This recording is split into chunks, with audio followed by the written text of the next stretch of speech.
So I might be ruining my entire life, or maybe I'm just able to finally enjoy this critically acclaimed MMORPG called World of Warcraft. Now that might be a hot take, me saying this statement in 2023, but hold on, let me cook. Just let him cook. Many of you may know that I recently started to play the game in early February 2023 with the help of my good friend, Stanky Legs. Alright, yeah, it's me.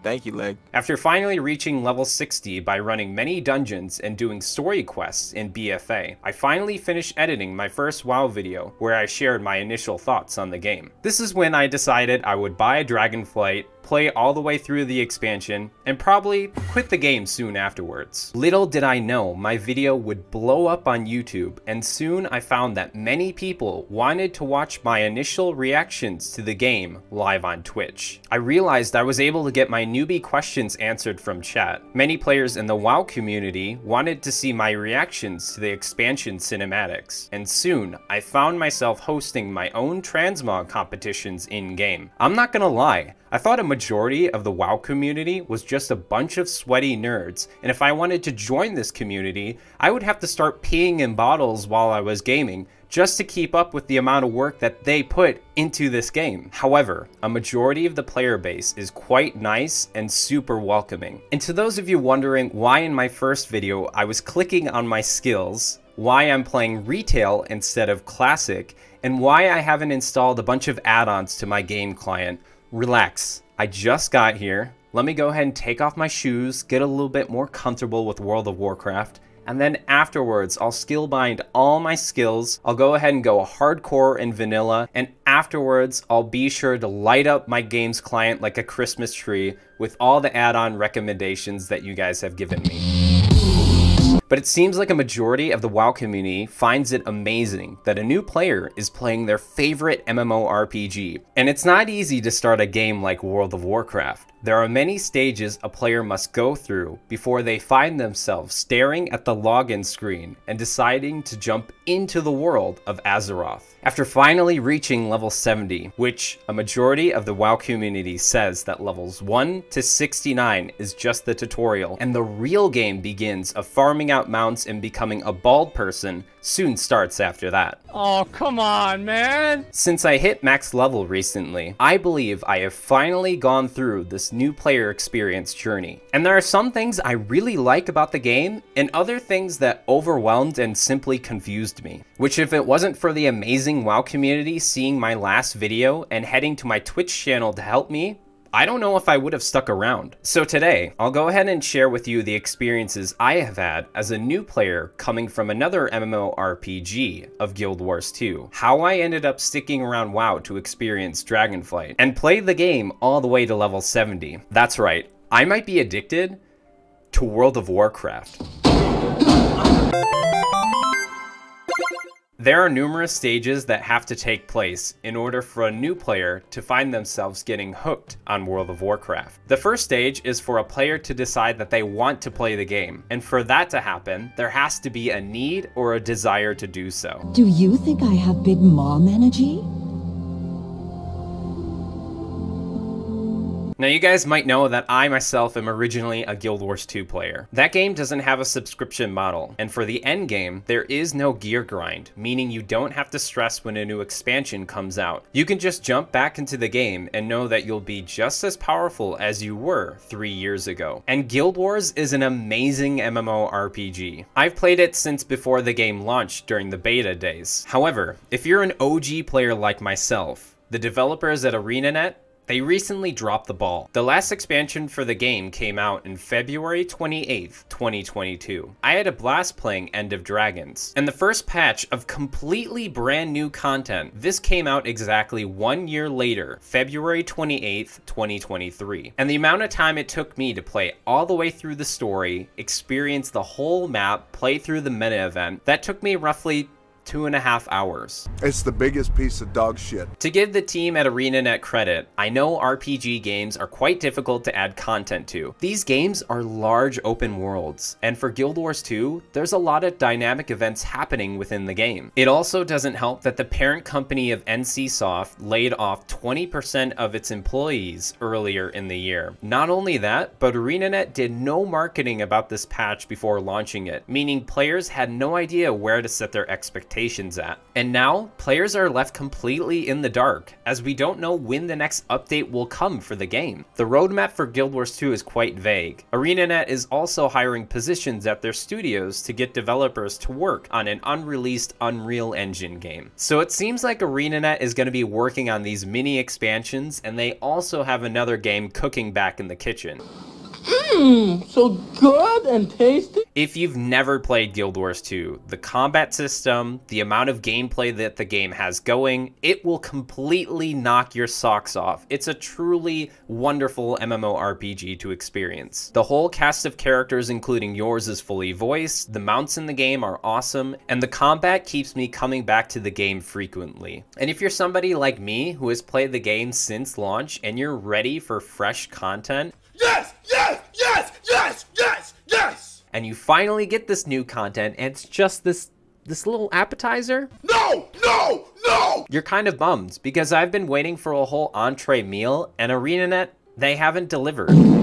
This is something that has entirely put me off with playing Guild Wars 2 recently. So my need was to have an MMORPG game that had plenty of content to go through and also has a studio who voices what to expect in the near future. The second stage for a player to end up deciding they'll keep playing World of Warcraft is to get a basic understanding of how the game is played. Use any real-world example that you want. My first player experience from levels 1 to 30 was me getting on the horse that is World of Warcraft and trying to understand how to ride it. Not gonna lie, it's tough, especially MMORPG games, with tons of menus that don't make any sense to me at first. The class build page that looks a bit confusing when glancing at it for the first 20 times, and getting a bundle of skills that makes me realize keys 1 to 9 won't be enough. I did my best to understand what menus did what, but I have to thank Stanky Legs, Thank you, Leg. and many random players I ran into within the game, like Lithclaw. Without these two individuals, I probably would have never kept playing this game, as I already had experience getting from levels 1 to 15 on my rogue, getting overwhelmed and not enjoying my class, and deciding to just stop there. After hearing from both these players and online sources that dungeons are the best ways to level up your character, I ran dungeons from levels 30 to 60 in BFA. I was able to have other players guide me through the dungeon even if I didn't know where to go. Dungeons also gave me the opportunity to have plenty of combat practice to understand the mechanics of my class a bit more. Once I hit level 60, I bought Dragonflight. I finished editing my first video, uploaded it to YouTube, and was ready to play Dragonflight the following days. The third stage for keeping a player hooked in World of Warcraft is becoming a celebrity. I wake up the next day after uploading my video. The YouTube algorithm gods have blessed me. Everybody and their grandma is watching my video. Even Asmongold sees it appear on his YouTube homepage. And the mad lad almost clicked it. I go from streaming on Twitch to 1 to 3 people watching me, to now 50, 60, 70 people watching me play World of Warcraft very poorly. Comments pour in on how they need more videos like this, advice on how to get good, or a variety of other comments. Mail starts pouring into my character's inbox, free items in dungeons, mounts get traded to me. Yes, more. The streamer privilege is finally in the power Of my own hands. In all honesty, the amount of overwhelming support is truly mind-blowing. Thank you, each and every single one of you. Now, I know this certain stage of being known in the WoW community isn't gonna happen to everyone on the internet, but it's definitely streamlined my process of learning. Sure, I can search on Wikipedia for guides and walkthroughs, but if I can just ask dumb questions on my stream, like how can I get back from Stormwind when I am in Valdrakken, and the amount of viewers that can inform me is insane. The moral and overall lesson of this stage is that the WoW community community is really what will bring new players into the game. This community isn't just a bunch of sweaty nerds playing the game. You guys will take time out of your day to help new players like me get accustomed to the game, and I think that's awesome. We've had some amazing transmog competitions where veteran players are curious to see how a new player like myself would rate their transmogs. I'm honored to be the source of your entertainment on your second monitor, or while you're sitting on the toilet watching me on your phone. I hope the WoW community continues to give a warm welcome to any new players trying the game for the first time, whether WoW happens to be their first MMORPG or they are refuge from other games. The warm welcome I have gotten both on stream and off has been incredible.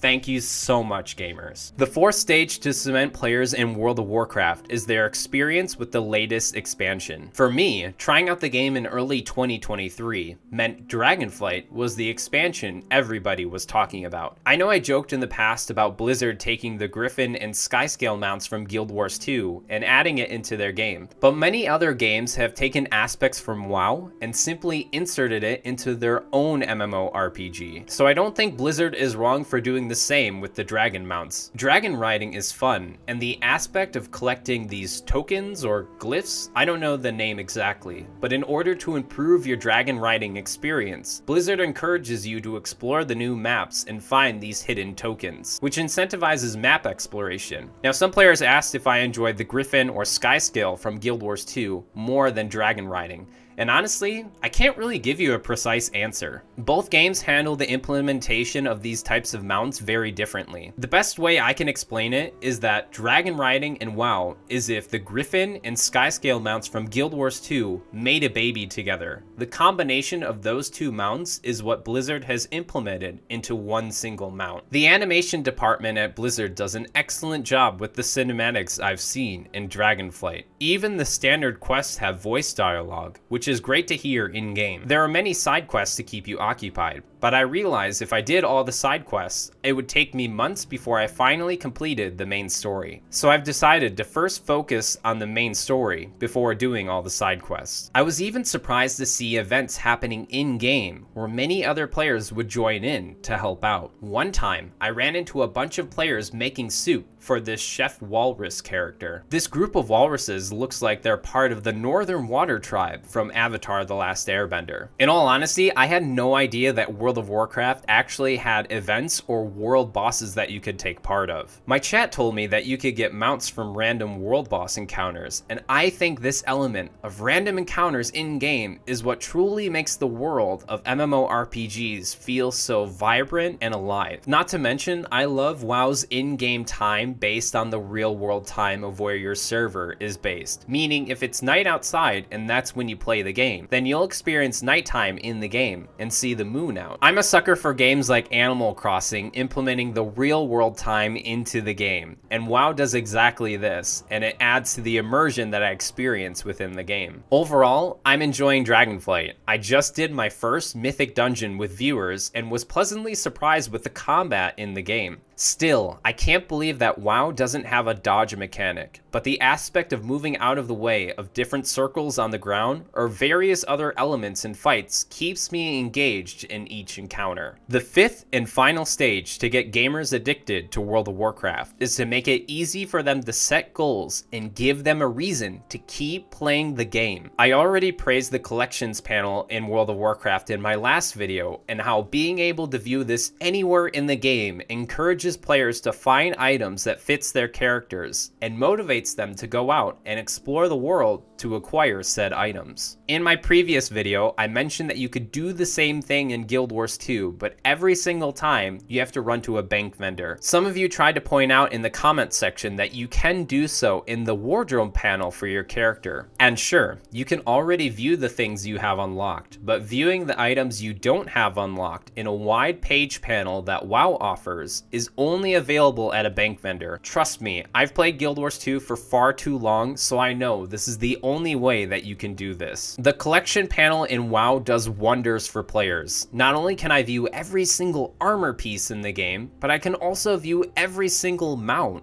And a majority of these mounts are all obtainable in-game, some of which are harder or rarer to get than others because of quest requirements or low drop rates. And that kind of experience with mounts isn't there for Guild Wars 2. Now you gotta keep in mind, there is no subscription model for Guild Wars 2. So again, a lot of their revenue is coming through these mounts. So it's kind of, what model do you like more? Do you like paying for the shinies in game and not having things obtainable? Which is a shame, because there are some awesome mounts in the game. And other than the default mounts, there's only one single mount that is obtainable in game, and the rest is bought in the game's cash shop or gem store. The trade-off? There's no subscription model for Guild Wars 2, so take it as you will. The trading post is a fantastic system in WoW, where each month there are new cosmetic items to acquire if you do certain achievements in the game, and most are pretty generic, like kill 30 dungeon bosses or 10 raids, etc. This will give you trader coins in return. From there, you can purchase purely cosmetic items from the trading post, and these are monthly items that are only obtainable from doing these achievements. A small system like this goes a long way to keep players engaged, as they are encouraged to log in and see the different items each month before they change. Not only that, but you actually can't buy everything at the trader's post. You're limited with the amount of coins that you get each month, meaning it's up to you to decide which items you'd like to walk away with. If nothing tickles your fancy,